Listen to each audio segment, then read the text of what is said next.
We already had 2 children. Clare was our oldest. She was already born and walking around and having a good time, and we had a little boy that was about 15 months behind her, and pretty excited about having another baby. It had been a normal, normal pregnancy, seemed like a normal delivery, and I can remember the minute he was born, a hush came over the delivery room, and Dr. Ruck came back to the table to finish with me, and he said, "You have a little boy, but he was born with a hole in his cord." And my first thoughts were, well, that's his umbilical cord, we don't need that anymore, cut it off, And he said, no, it's his spinal cord. And my first thoughts were, Lord, don't do this to me.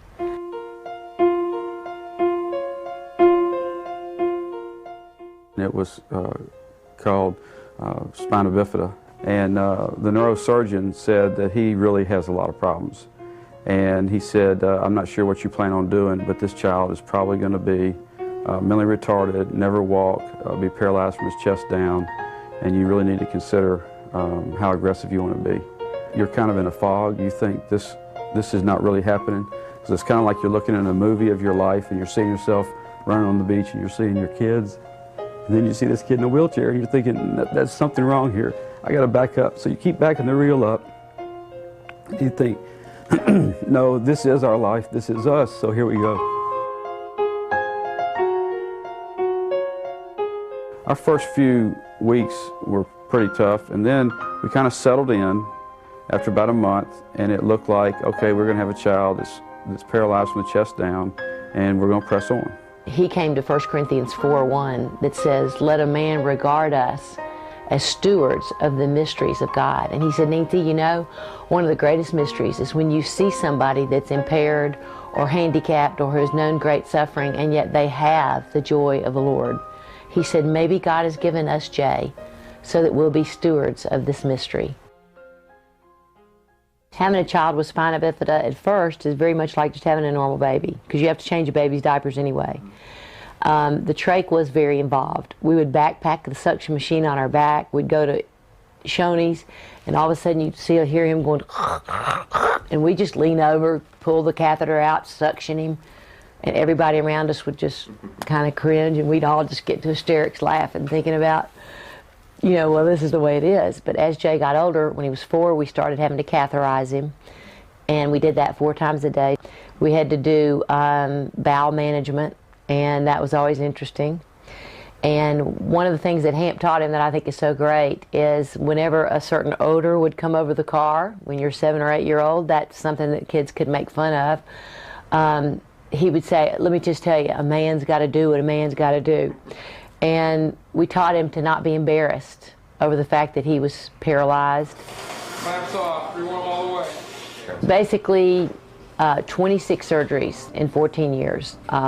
Probably 21 of them were major. He loved company. People would call and say, Jay, how are you doing? He'd say, come see me. Well, it was a pain in the neck to park there, and I'd say, no, y'all don't need to come, y'all don't need to come. Jay said, yes, they do.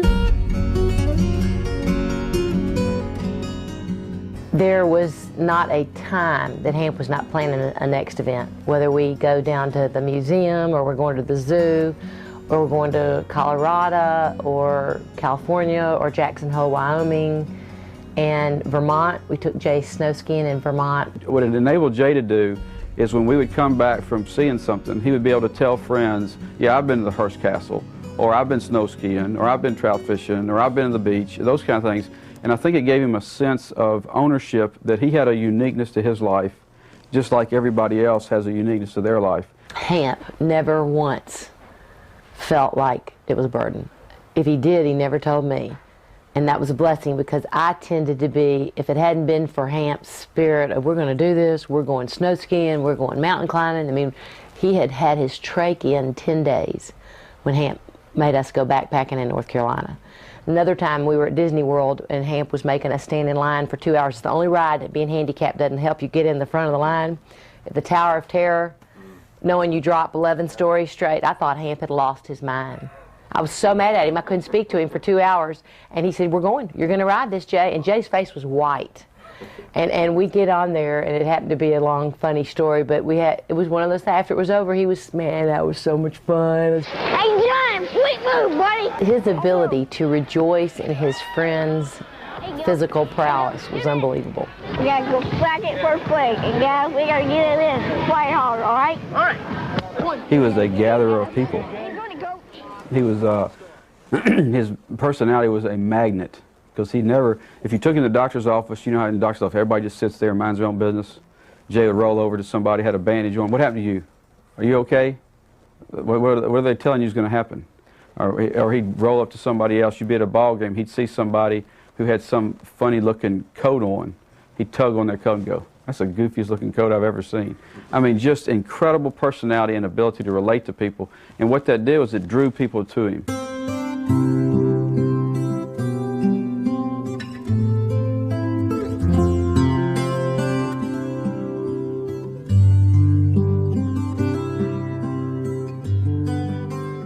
I think the way that God used Jay's life is just touching people, because everybody's hurting.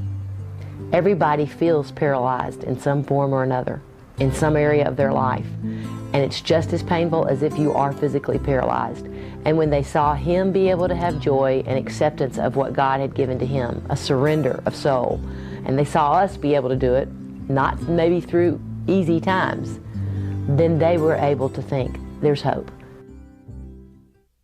We had expected for him to live, if they live past age 4, they usually live into adulthood. And all of our future plans included a future with Jay. And for some particular reason, that was not what the Lord planned. And on June the 15th, 1999, just a regular day, we had a house full of out-of-town company. Just went up to get him, and the Lord had taken him home in the night. We were able to take Jay down to our bedroom and dress him and leave him on the bed, and within 30 minutes, 50 people were in our home, and we sang around his bed. We sang Amazing Grace and prayed, and everyone shared the effects that Jay had had on his life, and the children in the neighborhood were able to come and kiss him and touch him. And after about 2 hours of having him at home, the funeral people came, and we were both ready, and they said, "Well, do you want us to bring a stretcher in?" And Hamp said, "No, I've carried him all my life." And he said, "I'll carry him, now." So we carried him he carried him out, and we followed, and Hamp laid him on the stretcher. But we turned around and looked, and the walkway up to our house was lined with our friends and family. Every window was covered, every eye filled with tears. And it was sad, but there was such a spirit that this boy is free. And he's walking, and he's talking, and he's praising his King.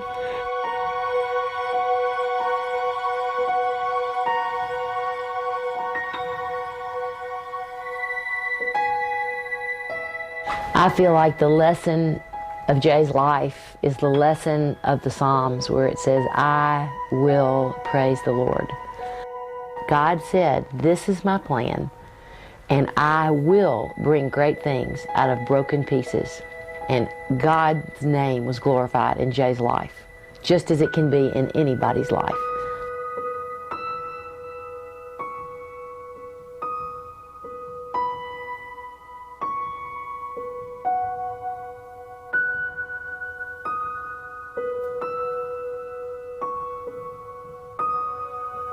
Give me a thumbs up. Say, "I did it, man." Get it, man.